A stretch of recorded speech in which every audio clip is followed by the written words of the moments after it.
मांगे ले धियावा तोहार ए लाला, मांगे ले धियावा तोहार ए लाला। इतना बचन जब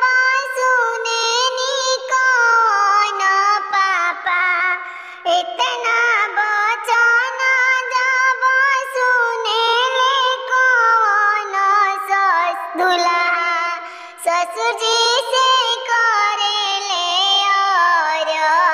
जय लाला, ससुर जी से